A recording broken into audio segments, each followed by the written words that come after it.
Hello friends, welcome back to my channel. ಯಾವತ್ತಿನ ಹಾಗೆ ಇವತ್ತು ಕೂಡ ಒಂದು ಹೊಸ ರೆಸಿಪಿಯೊಂದಿಗೆ ನಿಮ್ಮ ಮುಂದೆ ಬಂದಿದ್ದೀನಿ. ಇವತ್ತಿನ ನಮ್ಮ ರೆಸಿಪಿ ಏನಂದರೆ ಹೋಟೆಲ್ಗಳಲ್ಲಿ ಮಾಡೋ ಕೆಂಪು ಚಟ್ನಿ. ಎಲ್ಲ ರೀತಿಯ ಟಿಫಿನ್ಗಳಿಗೂ ಕೂಡ ಬ್ರೇಕ್ಫಾಸ್ಟ್ಗಳಿಗೆ ಈ ಚಟ್ನಿ ಅನ್ನೋದು ಹೇಳಿಕೊಟ್ಟ ರೆಸಿಪಿ ಅಂತ ಹೇಳ್ಬೋದು. ಇನ್ನಕ್ಕೆ ಲೇಟ್ ಮತ್ತೆ ಈ ಚಟ್ನಿನ ಯಾವ ರೀತಿ ಮಾಡೋದಂತ ಪ್ರಾಸೆಸ್ ನೋಡಿಬಿಡೋಣ. ಮೊದಲನೇದಾಗಿ ಒಂದು ಮಿಕ್ಸಿ ಜಾರ್ ತೊಗೊಂಡ್ಬಿಟ್ಟು ಇದಕ್ಕೆ ಅರ್ಧ ಕಪ್ಪಿನಷ್ಟು ಚಟ್ನಿ ಪಪ್ಪನ್ನು ಹಾಕ್ಕೊಳ್ಳಿ. ಹುರ್ಕಡಲೆ ಪಪ್ಪು ಇರುತ್ತಲ್ಲ ಅದನ್ನು ಅರ್ಧ ಕಪ್ಪನ್ನು ಹಾಕ್ಕೊಂಡ್ಬಿಟ್ಟು ಒಂದು ಸಣ್ಣ ಪೀಸ್ನಷ್ಟು ಶುಂಠಿ, ಅದೇ ರೀತಿ ಒಂದು 4-5 ಬೆಳ್ಳುಳ್ಳಿನ ಈ ರೀತಿ ಹಾಕ್ಕೊಳ್ಳಿ. ಆಮೇಲೆ ಇದಕ್ಕೆ ಒಂದು 1/4 ಕಪ್ಪಿನಷ್ಟು ಕೊಬ್ಬರಿಯನ್ನು ಹಾಕ್ಕೊಳ್ಳಿ. ಈ ರೀತಿ ಸಣ್ಣದಾಗಿ ಪೀಸ್ಗಳಾಗಿ ಮಾಡಿಕೊಂಡು ಹಾಕ್ಕೊಳ್ಳಿ. ಒಂದು 4 ಬ್ಯಾಡಗಿ ಮೆಣಸಿನಕಾಯಿನ ಹಾಕ್ತಾ ಇದ್ದೀನಿ. ಅದೇ ರೀತಿ ಒಂದು ಗುಂಟೂರು ಮೆಣಸಿನಕಾಯನ್ನು ಕೂಡ ನಾನು ಸೇರಿಸ್ತಾ ಇದ್ದೀನಿ.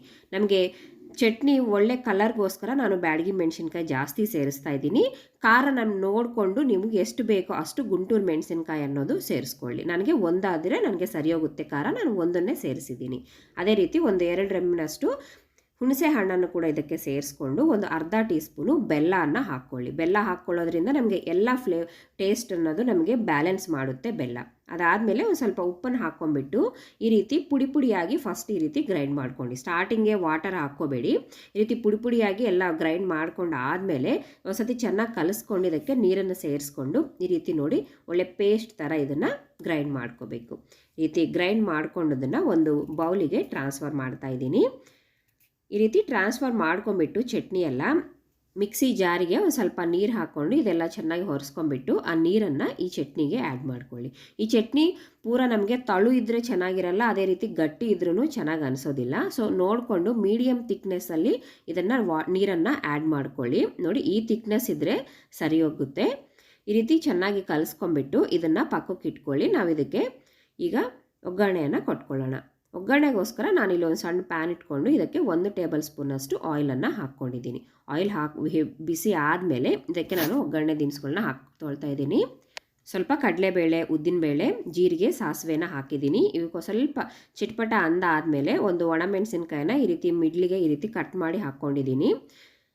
ಇದು ಕೂಡ ಸ್ವಲ್ಪ ಫ್ರೈ ಆದಮೇಲೆ ಸ್ವಲ್ಪ ಕರಿಬೇವು, ಅದೇ ರೀತಿ ಸ್ವಲ್ಪ ಹಿಂಗನ್ನು ಹಾಕ್ಕೊಳ್ಳಿ.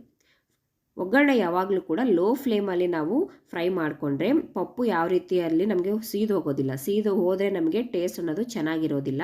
ಅದಕ್ಕೆ ಪಪ್ಪು ಸೀದು ಹೋಗದೆ ಲೋ ಫ್ಲೇಮಲ್ಲಿ ಇಟ್ಕೊಂಡು ಒಗ್ಗರಣೆ ಎಲ್ಲ ಈ ರೀತಿ ಚೆನ್ನಾಗಿ ಫ್ರೈ ಮಾಡ್ಕೊಂಡು ಆದಮೇಲೆ ನಾವು ಮೊದಲನೇದಾಗಿ ಬೌಲಿಗೆ ಟ್ರಾನ್ಸ್ಫರ್ ಮಾಡ್ಕೊಂಡಿರೋ ಚಟ್ನಿಗೆ ಇದನ್ನು ನಾವು ಟ್ರಾನ್ಸ್ಫರ್ ಮಾಡ್ಕೊಂಬಿಟ್ಟು ಒಂದು ಸತಿ ಚೆನ್ನಾಗಿ ಕಲಿಸ್ಕೊಂಬಿಡಿ. ಅಷ್ಟೇ ಫ್ರೆಂಡ್ಸ್, ನಮಗೆ ಚಟ್ನಿ ಅನ್ನೋದು ರೆಡಿಯಾಗಿದೆ. ಯಾವುದೇ ರೀತಿ ಬ್ರೇಕ್ಫಾಸ್ಟಿಗೆ ಕೂಡ ಈ ಚಟ್ನಿ ಸಖತ್ತಾಗಿರುತ್ತೆ. ಜಾಸ್ತಿಯಾಗಿ ಹೋಟೆಲ್ಗಳಲ್ಲಿ ನಮಗೆ ಈ ರೀತಿ ಚಟ್ನಿ ಅನ್ನೋದು ಸಿಗುತ್ತೆ. ನಾವು ಇಷ್ಟಪಟ್ಟು ತಿಂತಾ ಇರ್ತೀವಿ.